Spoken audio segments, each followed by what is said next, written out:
오늘 우리에게 주시는 하나님의 말씀은 사도행전 5장 12절에서 5장 42절까지 말씀입니다.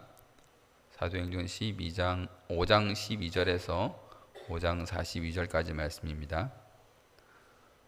다 찾으셨으면 한 절씩 교독하고 마지막 절은 같이 읽겠습니다. 사도들의 손을 통하여 민간의 표적과 기사가 많이 일어나매 믿는 사람이 다 마음을 같이하여 솔로몬 행각에 모이고 그 나머지는 감히 그들과 상종하는 사람이 없으나 백성이 징송하더라. 믿고 주께로 나오는 자가 더 많으니 남녀의 큰 무리더라. 심지어 병든 사람을 메고 거리에 나가 침대와 요 위에 누이고 베드로가 지날 때에 혹 그의 그림자라도 누구에게 덮일까 바라고 예루살렘 부근에 수많은 사람들도 모여 병든 사람과 더러운 귀신에게 괴로움 받는 사람을 데리고 와서 다 나음을 얻으니라. 대제사장과 그와 함께 있는 사람 즉 사두개인의 당파가 다 마음의 시기가 가득하여 일어나서 사도들을 잡아다가 옥에 가두었더니 주의 사자가 밤에 옥문을 열고 그러니어 이르되 가서 성전에 서서 이 생명의 말씀을 다 백성에게 말하라 하매 그들이 듣고 새벽에 성전에 들어가서 가르치시더니 대제사장과 그와 함께 있는 사람들이 와서 공회와 이스라엘 족속의 원로들을 다 모으고 사람을 옥에 보내어 사도들을 잡아오라 하니 부하들이 가서 옥에서 사도들을 보지 못하고 돌아와 이르되 우리가 보니 옥은 든든하게 잠기고 지키는 사람들이 문 앞에 서 있으되 문을 열고 본즉 그 안에는 한 사람도 없다이다 하니 성전 맡은 자와 제사장들이 이 말을 듣고 의혹하여 이 일이 어찌 될까 하더니 사람들이 와서 알리되 보소서 옥에 가두었던 사람들이 성전에 서서 백성을 가르치더이다 하니 성전 맡은 자가 부하들과 같이 가서 그들을 잡아왔으나 강제로 못함은 백성들이 돌로 칠까 두려워함이더라. 그들을 끌어다가 공회 앞에 세우니 대제사장이 물어 이르되 우리가 이 이름으로 사람을 가르치지 말라고 언금하였으되 너희가 너희 가르침을 예루살렘에 가득하게 하니 이 사람의 피를 우리에게로 돌리고자 함이로다. 베드로와 사도들이 대답하여 이르되 사람보다 하나님께 순종하는 것이 마땅하니라. 너희가 나무에 달아 죽인 예수를 우리 조상의 하나님이 살리시고 이스라엘에게 회개함과 죄사함을 주시려고 그를 오른손으로 높이사 이용과 고주로 삼으셨느니라. 우리는 이 일의 증인이요 하나님이 자기에게 순종하는 사람들에게 주신 성령도 그러하니라 하더라. 그들이 듣고 크게 노하여 사도를 없이하고자 할세 바리새인 가말리엘은 율법 교사로 모든 백성에게 존경을 받는 자라. 공회 중에 일어나 명하여 사도들을 잠깐 밖에 나가게 하고 말하되 이스라엘 사람들아 너희가 이 사람들에게 대하여 어떻게 하리는지 조심하라. 이전에 드다가 일어나 스스로 선전하며 사람이 약 400명이나 따르더니 그가 죽임을 당하며 따르던 모든 사람들이 흩어져 없어졌고 갈릴리의 유다가 일어나 백성을 교회에 되게 하다가 그도 만족하던 모든 사람들이 흩어집니다. 이제 내가 너희에게 말하노니 이 사람들을 상관하지 말고 버려두라. 이 사상과 이 소행이 사람으로부터 났으면 무너질 것이요 아니 하나님께로부터 났으면 너희가 그들을 무너뜨릴 수 없겠고 도리어 하나님을 대적하는 자가 될까 하노라. 그들이 옳게 여겨 사도들을 불러들여 채찍질을 하며 예수의 이름으로 말하는 것을 금하고 놓으니 사도들은 그 이름을 위하여 능력받는 합당한 자로 여기심을 기뻐하면서 공회 앞을 떠나니라. 같이 읽겠습니다. 그들이 날마다 성전에 있든지 집에 있든지 예수는 그리스도라고 가르치기와 전도하기를 그치지 아니하니라. 아멘. 예수님을 믿는 사람들은 점점 많아졌고 믿는 무리들은 하나의 공동체를 이루었었습니다. 그리고 그들은 서로 자기의 것을 자기의 것이라 여기지 않고 공동체를 위하여 내놓았습니다. 서로가 서로를 가족으로 대했던 것이죠. 그들이 예수 믿기 전에는 서로 각자 개인이었지만 또 서로 다른 가족들이었지만 예수 안에서 그들은 새롭게 한 가족이 되었습니다. 가족들이 서로의 물건을 통용하듯이 그들은 자기의 것을 자기의 소유라고 하지 않으므로 예수 안에서 새로운 가족이 되었던 것을 증명하였습니다. 그것은 예수님의 명령이기도 했습니다. 예수님께서 십자가에서 마리아에게 요한을 보이시며 여자여 보소서 아들이니이다 하셨고, 또 요한에게는 보라 내 어머니라고 하셨습니다. 이것이 아들처럼 또는 어머니처럼 여기라라는 말이 아닌 거죠. 그냥 아들이고 그냥 어머니라는 겁니다. 그래서 그때부터 요한이 마리아를 자기 집에 모셨잖아요. 마리아에게 예수님 말고 아들이 없었습니까? 아니죠. 예루살렘 교회의 지도자였던 야고보가 있었습니다. 그리고 성경을 쓴 유다도 그 아들로 있었습니다. 그럼에도 불구하고 요한은 마리아의 아들로서 마리아를 어머니로 모셨던 거예요. 새로운 가족이 탄생한 것입니다. 그렇게 예수를 믿음으로 신자들은 새롭게 한 가족을 구성하게 되는 것입니다. 그리고 우리의 몸이 이 피라는 자원을 서로 공유하듯이 그들은 예수 안에서 피를 공유하는 한 몸이 되었다는 것을 증명했습니다. 지체가 피를 독점하고 또 피를 고여있게 하는 것은 없는 일이죠. 그런 지체는 없다고 했습니다. 그렇게 여러 신자들이 자신의 것을 교회를 위해 내놓았고, 그 중에 위로의 아들 바나바도 자신의 밭을 팔아서 사도들의 발 앞에 두었습니다. 그것을 본 아나니아와 삽비라 부부도 자신의 소유의 밭을 팔아서 헌금했지만 얼마를 감추고 교회와 사도들에게 밭을 판 값이 이것이 전부라고 거짓말을 하였습니다. 성령에 충만한 베드로가 이것을 알고 아나니아와 삽비라 부부를 질책하였고, 그들이 질문하는 베드로 앞에서조차 거짓말을 했을 때에 그들의 혼이 떠나는 그런 사건이 벌어지게 되었습니다. 그 사건은 중심을 보시는 하나님을 사람은 도저히 속일 수가 없다는 것을 보여주는 사건이었습니다. 이 사건은 초대교회에 본보기가 필요했기 때문에 일어났던 일이라는 것을 알게 해줍니다.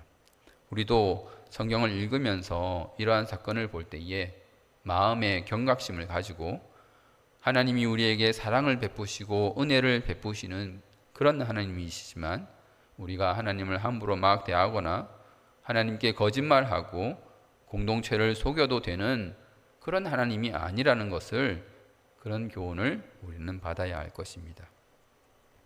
앞서 살펴본 본문에 이어서 오늘 본문은 다시 사도들의 놀라운 표적이 나타나는 것을 말하고 있습니다.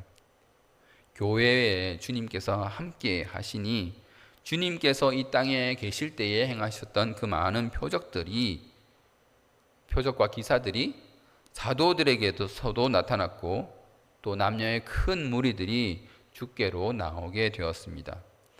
사람들은 병든 사람들을 메고 거리로 나가서 사람들을 요와 침대에 누이고 혹시 베드로의 그림자가 그들에게 덮일까 기다렸습니다. 그러나 여러분, 성경을 잘 보십시오. 그렇게 해서 병이 나았다라고 기록하고 있지 않습니다. 그것은 사람들의 기대가 그만큼 컸다는 것을 말할 뿐입니다. 우리가 이것을 통해 알 수 있는 것은 그만큼 사람들이 병 낫기를 간절히 바란다는 것이죠. 조금이라도 가능성이 있다면 사람을 메고 거리에 나가서 베드로가 오늘은 여기를 지나가지 않겠나 하고 바랄 정도로 병 낫기를 바라는 것이 인간이라는 것이죠. 예나 지금이나 병으로 인한 인간의 괴로움은 정말로 큰 것입니다. 너무나도 직접적인 일이고 무서운 것이기에 합리적인 사고나 고상한 행위를 무색하게 만들죠. 어쨌든 병든 사람과 귀신 들린 사람들도 사도들 앞에 가서 고침을 받게 되었습니다. 예수님이 하셨던 그런 일들을 사도들도 행했다는 것을 말하고 있습니다. 사망의 증상들이 교회가 하는 일 앞에서 뒤로 물러나게 된 것입니다. 그런데 여러분, 많은 사람들이 와서 병 고침을 받았겠지만 고침을 받은 그 모두가 다 예수를 믿었다고 기록되어 있지는 않습니다. 우리가 앞에서도 잠시 살펴보았지만 내가 예수를 믿으리라는 그런 결심만 있는 것이 아니라 그것을 기적을 본 사람들은 내 병을 꼭 낫게 하리라 하는 자기 자신의 고집스러운 열망이 발현되기도 하는 것입니다. 그러니 그 고집으로 인하여 베드로의 그림자라도 덮이기를 바란다고 하지 않습니까? 어떻게 해서라도 한번 내 병을 나아보겠다 하는 것이죠. 그러나 그런 마음을 가졌다고 해서 병 고침에서 제외되거나 또 거절되는 일은 없었던 것 같습니다. 누가는 이렇게 기록하고 있습니다. 다 나음을 얻으니라 라고 기록하고 있습니다. 우리는 여기서 흔히 이렇게 생각하기도 합니다. 아니, 예수 믿지도 않을 건데 뭐하러 병을 다 고쳐준단 말입니까? 여러분, 그렇지 않습니다. 아무런 이익을 기대할 수 없고 심지어 우리가 손해를 본다 하더라도 그런 자들에게도 은혜를 베풀고 감싸고 돌보는 것이 교회가 할 일인 것입니다. 예수님이 고치셨던 10명의 나병 환자를 기억하십니까? 그 중에 9은 온데간데 없고 1명만 예수님께로 돌아왔습니다. 예수님이 병을 고쳐주시면서 9이 오지 않을 거라는 것을 몰랐을까요? 이놈, 너는 내가 고쳐주더라도 다시는 안 돌아올 놈이구나. 그러면서 거부하셨을까요? 아닙니다. 예수님은 거저 베푸셨고 그들도 모두 나음을 얻었습니다. 그리고 그 중에 자기에게 돌아올 그 한 명을 위하여, 그리고 그것이 성경에 기록되어 우리에게 교훈될 것을 위하여 그 10명의 나병 환자를 그렇게 하신 것입니다. 우리 교회도 그렇게 해야 합니다. 우리가 이웃 사랑을 해야 하죠. 먼저는 몸된 교회 가족을 위하여 우리 이웃 사랑을 해야 합니다. 내 형제 자매를 내 몸과 같이 사랑해야 합니다. 그런데 거기에만 그치는 것이 아니라 지금 현재 예수를 믿지 않는 나의 주변인들에게도 마찬가지로 해야 하는 것이죠. 너는 아직 예수를 믿지 않으니 나랑 상관없어. 가 아닙니다. 그들에게도 동일하게 예수님의 사랑을 전하고 복음을 전하고 또 그들에게 베풀어야 합니다. 왜냐하면 그 여러분 중에 예수를 믿지 않는 여러 사람들 중에 내가 섬기고 보살피고 살펴야 할 나의 지체 한 명이 있기 때문입니다. 여러분, 땅에 씨를 뿌리죠. 그리고 물을 줍니다. 그런데 그 씨에게만 물을 줍니까? 하나님이 그렇게 일하시던가요? 하나님이 자라기 원하시는 그 씨가 분명히 있습니다. 그 씨가 자라기를 하나님은 바라십니다. 그런데 딱 그 씨만 먹을 수 있도록 비를 한정적으로 주시는 것이 아니라 어떻게 합니까? 온 지역에 비를 내리십니다. 그 씨뿐만 아니라 잡초도 비를 먹고 개미도 비를 먹고 지렁이도 비를 먹고 심지어 알곡을 괴롭히는 가라지도 그 비를 먹고 자라납니다. 하나님은 그렇게 일하시는 것입니다. 햇빛도 마찬가지죠. 딱 그 씨와 그 나무만을 위해 해가 비춰집니까? 이 지구의 모든 만물들에게 골고루 해가 비칩니다. 물론 그 중에 하나님이 성장하기를 바라는 나무가 분명히 있습니다. 하지만 하나님의 은혜는 넉넉하게 부어지는 은혜입니다. 여러분의 이웃 사랑은 그렇게 나에게서 나의 지체에게로 그리고 우리의 주변 이웃에게로 확장되어야 하는 것입니다. 먼저는 확실한 나의 이웃, 내 교회 가족을 향해야 하고 그리고 내 주변의 모든 사람을 향해야 하는 것이 이웃 사랑인 것입니다. 자, 그런데 이렇게 아름다운 소식을 전하는 그 소식을 시기하는 자들이 있었으니 역시 사두개인들이었습니다. 사도들을 잡아 옥에 가두었습니다. 사람이 부활한다거나 병이 낫는다거나 하는 것은 사두개인들의 신앙과는 완전히 다른 것이기 때문입니다.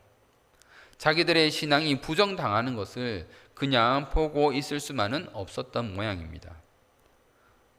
그래서 그들을 옥에 가두었죠. 그런데 주의 사자가 사도들이 갇힌 그 옥문을 열고 그들을 끌어내었습니다. 그리고 사도들에게 말하기를 성전에 서서 이 생명의 말씀을 다 백성에게 말하라고 하였습니다. 우리가 지난번에 살펴보았던 사도들의 동료 제사장 기억나십니까? 사도들이 동료들에게 자신들이 당했던 일들을 말했다고 그랬죠. 그들이 누구였습니까? 제사장과 장로들이었죠. 그 제사장과 장로들의 기도가 지금 응답된 것입니다. 그때에 그들이 어떻게 기도했습니까? 사도행전 4장 29절에서 30절 말씀입니다. 주여 이제도 그들의 위협함을 굽어 보시옵고 또 종들로 하여금 담대히 하나님의 말씀을 전하게 하여 주시오며 손을 내밀어 병을 낫게 하시고 표적과 기사가 거룩한 종 예수의 이름으로 이루어지게 하옵소서 하더라.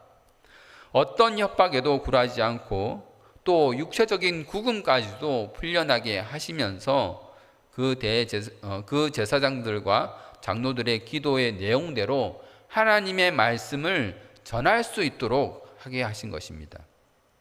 그래서 새벽에 다시 성전으로 가서 가르쳤습니다.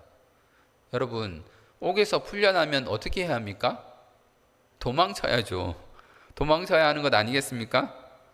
그런데 다시 성전으로 돌아갔습니다. 다시 성전으로 돌아가면 어떻게 됩니까? 잡힐 게 뻔해요. 그런데도 그리로 갑니다. 각오했으니 잡힐 때는 잡히더라도 옥에서 막 풀려났으니까 한숨 좀 돌리고 고단한 육신도 좀 쉬게 하고 다리도 좀 두드리고 마음을 단단하게 먹을 시간 정도는 줘야 하는 것 아닙니까? 쉬지도 않고 새벽에 그들을 보냅니다.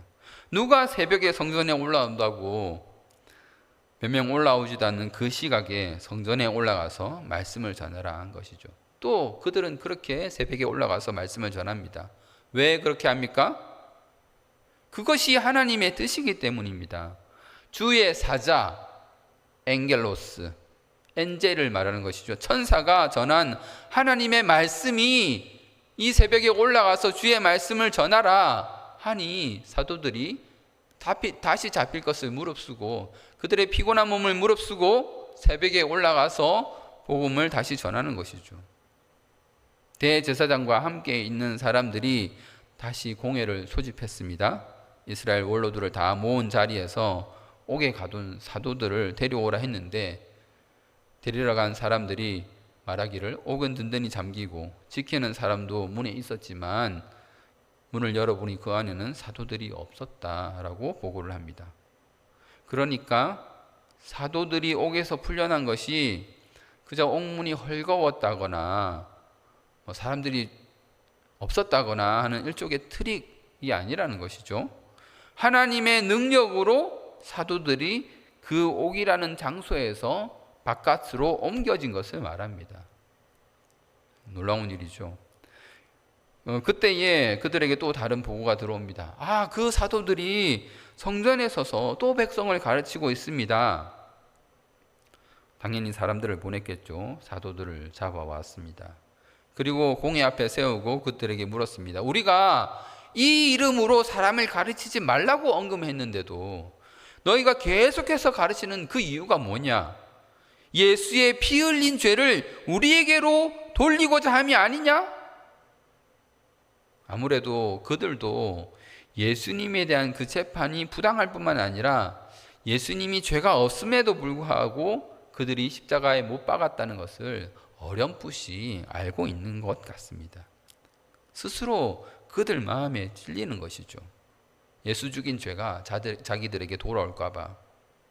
그때에 베드로가 말합니다. 사람보다 하나님께 순종하는 것이 마땅하다. 그리고는 예수가 다시 살아나셨다는 것을 강조하며 다시 복음을 전합니다. 예수에게 이스라엘의 회개가 있고 죄사함이 있다. 그는 왕이시며 구주시다. 우리가 이 일의 증인이며 우리와 함께 하시는 성령도 증인이다 라고 말을 합니다.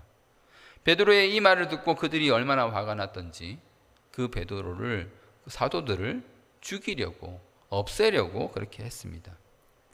그때에 누가 말렸습니까? 가말리엘이라는 랍비가 그들을 말렸습니다. 가말리엘이라는 이름을 들어보셨죠? 누굽니까?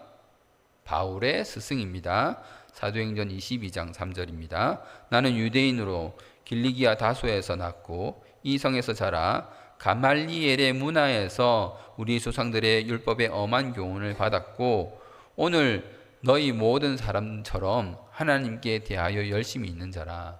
바울이 자기 자신을 소개할 때에 가말리엘의 문화에서 율법을 배웠다라고 말을 하고 있죠. 이 가말리엘이 아주 영리한 말을 합니다. 어떻게 말을 하느냐? 예전에 드다라는 사람도 또 유다라는 사람도 많은 사람들이 따랐다. 그러나 그들이 죽고 또는 도망가거나 한 뒤에는 다 흐지부지 되지 않았느냐? 그냥 두면 흐지부지 될 것이다. 만약에 이 사상과 소행들이 사람에게서 난 것이라면 반드시 무너질 것이지만 만일 하나님께로부터 났으면 무너뜨릴 수가 없는 것이다. 도리어 우리가 하나님을 대적하는 결과가 될 것이다. 이 말이 그들에게 먹혀서 그들은 베드로와 사도들을 죽이지 않고 때리고서는 놓아줍니다. 그런데 이해할 수 없는 일이 벌어지니 바로 41절입니다. 41절 우리 다 같이 한번 읽어보겠습니다. 시작. 사도들은 그 이름을 위하여 능욕받는 일에 합당한 자로 여기심을 기뻐하면서 공의 앞을 떠나니라. 사도들이 어떻게 했다고요?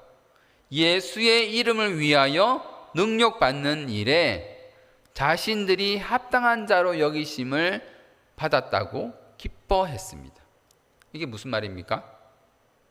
우리가 능욕받기까지, 능욕받을 정도로 하나님이 자신들을, 그 사도들을 예수 이름을 전하는 일에 합당한 자로 여겨주셨다라는 말인 것이죠.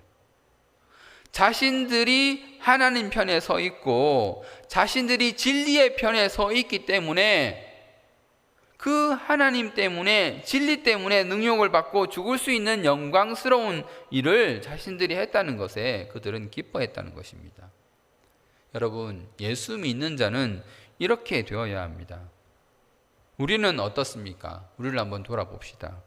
복음을 전하다가도 듣는 사람이 조금만 불쾌해하면 꼬리를 내리지 않습니까? 물론 복음을 전할 때에 무례하게 복음을 전해서는 안 되겠죠. 하지만 인간적인 무례가 아니라면 다시 사신 예수가 인간의 죄를 사하는 왕이라는 말은 말하지 않을 수 없는 참된 복음, 진리인 것입니다. 인간적인 무례가 아니라 예수의 이름 때문에 우리가 능욕을 받고 무시를 받고 핍박을 받는다고 하면 우리는 의기소침할 것이 아니라 오히려 우리가 예수 전하는 일에 쓰임을 받고 있구나 하는 그런 기쁨을 우리는 가져야 하는 것입니다. 우리가 하나님으로부터 복음의 증인으로서 인정받고 있구나 하며 기뻐해야 하는 것입니다. 말씀을 맺도록 하겠습니다. 베드로와 사도들은 복음을 전하다가 옥에 갇히는 일을 겪었습니다. 옥에 갇히는 일이 무조건 좋은 일이다 라고 말하는 것이 아닙니다. 죄를 짓고 옥에 가는 것이 아니라 예수의 이름으로 복음을 전하다가 예수의 이름을 싫어하는 자들에 의하여 옥에 가는 것은 한편으로 영광스러운 일인 것입니다. 하나님께서 복음을 전하는 나를 하나님의 일하는 증인으로 인정해 주신다라는 그런 뜻이기 때문입니다. 예수님은 이 모든 것을 다 알고 계셨죠. 예수님은 예수 믿는 자들이 미움 당할 것을 미리 말씀해 주셨습니다. 요한복음 15장 18절에서 19절입니다. 세상이 너희를 미워하면 너희보다 먼저 나를 미워한 줄 알라. 너희가 세상에 속하였으면 세상이 자기의 것을 사랑할 것이나 너희는 세상에 속한 자가 아니요 도리어 내가 너희를 세상에서 택하였기 때문에 세상이 너희를 미워하느니라. 여러분, 세상이 만약 우리가 전하는 복음을 싫어하고 미워한다면 그것은 세상이 예수 그리스도를 미워하는 것이기 때문입니다. 예수 그리스도를 미워하기 때문에 우리를 미워하는 거예요. 그리고 세상이 여러분을 미워하는 그 이유는 여러분이 더 이상 이 세상에 속하지 않기 때문입니다. 세상이 보기에 자기 편이 아니라는 거예요. 너희는 우리 편이 아니구나 라는 것을 인식했기 때문에 너는 예수 편에 서서 더 이상 내 편이 아니구나 그렇게 한다는 거예요. 그들이 어떻게 우리가 세상 편이 아니라는 것을 알게 되었을까요? 그것은 복음을 전할 때에 일어나는 일인 것입니다. 복음을 전하면 자연적으로 죄가 지적될 수밖에 없는 일인 것입니다. 세상은 우리가 전한 그 하나님의 말씀으로 인해서 자기들이 죄인이라는 말을 계속 듣게 되고 또 그 죄인이라는 말을 부인할 수 없게 되는 거죠. 예전에 분명히 같은 편이었던 것 같던 사람이 이제는 도리어 나의 죄를 까발리고 그것이 하나님 앞에서 죄라는 사실을 계속 선포하기 때문에 이제는 우리가 세상에 대항하고 있다. 그리스도인들은 세상과 대항하는 사람이라는 것을 알게 되는 것이죠. 여러분, 자기더러 죄인이라고 하는 사람을 좋아할 사람은 이 세상에 없습니다. 그러나 그렇다고 해서 우리는 진리를 말하지 않을 수 없고 죄를 죄라고 할 수밖에 없는 것입니다. 물론 그 죄를 사하시는 예수님을 우리는 같이 전하지만 그들은 자기들이 죄인이라는 그 말에 일단 귀부터 막 틀어막겠지요. 여러분, 복음으로 인하여 고난을 당하면 기쁘게 여기십시오. 하나님이 나를 예수 그리스도의 다시 살아나심을 증언하는 그런 증인으로 인정해 주시는구나 하고 기뻐해야 합니다. 그리고 복음이 무엇인지 가르치고 전하는 것을 멈추지 말아야 하겠습니다. 우리 다 같이 마지막으로 42절을 같이 읽고 마치도록 하겠습니다. 시작. 그들이 날마다 성전에 있든지 집에 있든지 예수 그리스도는 그리스도라고 가르치기와 전도하기를 그치지 아니하니라. 아멘.